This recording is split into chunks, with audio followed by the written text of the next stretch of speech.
What up, what up? Welcome back to another tutorial series, and in this one, we're going to be learning Ethereum.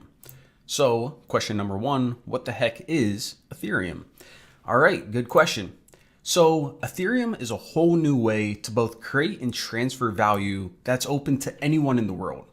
Now, more technically, Ethereum is a decentralized computer network that executes programs called smart contracts. Now, through the use of these smart contracts, developers can do many things, but one of the more interesting and probably well known is creating many different types of digital assets. These include digital artwork and collectibles.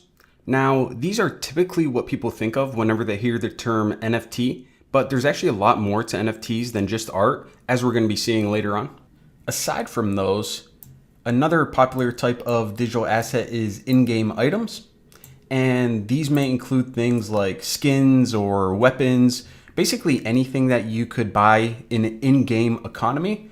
And some of the more interesting but lesser known use cases are actually digital representations of real-world items. And these may include things like tickets to some real-world concert or event or movie perhaps, or even a deed to a house or a car.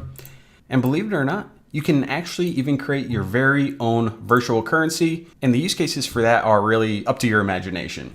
Smart contracts are also used to instruct the network how to assign ownership of these assets. For example, there could be a game that could use smart contracts to transfer ownership of rare items to players who completed a quest or something along those lines.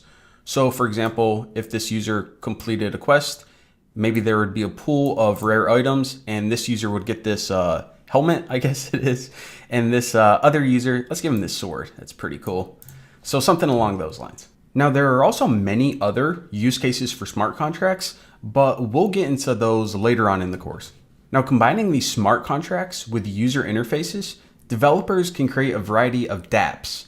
And dApp just stands for decentralized app. And they can include things like marketplaces, exchanges, games, and so on. So dApps are just smart contracts plus a user interface. So what are the technological benefits of decentralized apps, or dApps as these young whippersnappers call them? So the technological benefits are actually very closely related to the overall Ethereum architecture as a whole. And by that I mean, for one, there's zero downtime. And that's because on a peer-to-peer network, as we see here, there is no single point of failure. Another benefit is privacy. Developers and users don't need to provide their real-world identity to either build these dApps or interact with them. So that's another plus. And also, they're censorship resistant.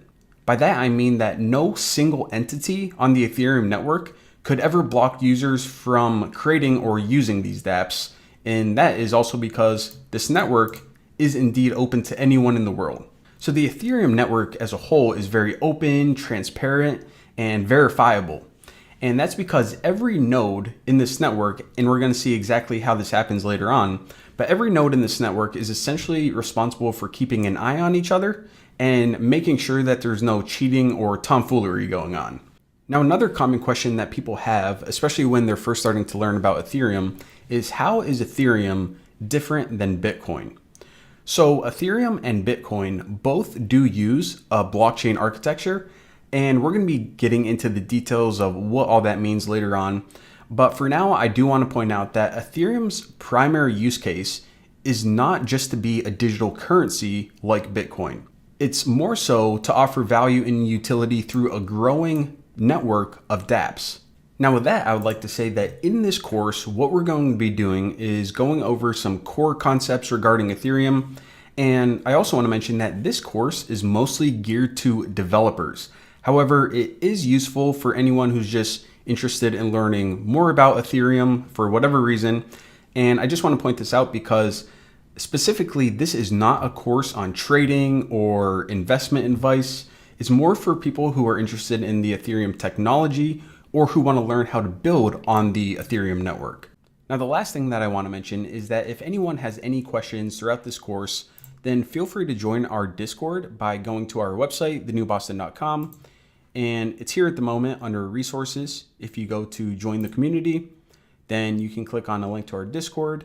And by the way, I'm thinking of adding a category on the left for either crypto or blockchain. So by the time you all join, just keep an eye out for that. But either way, our Discord community is awesome. It's probably your best bet for any questions. We have a super helpful community and pretty fun too, actually. So anyways, getting kind of sidetracked here. Another resource is our Reddit. So that's reddit.com/r/thenewboston.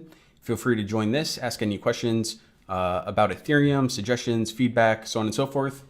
And last but not least, how can I forget the Ethereum subreddit? So this, of course, for obvious reasons, is one of the best resources for Ethereum. Any questions, feel free to ask here. And a lot of people there, I believe, how many is it? 1.2 million right now. So somewhere in these communities, someone is going to be able to help out any questions that you have.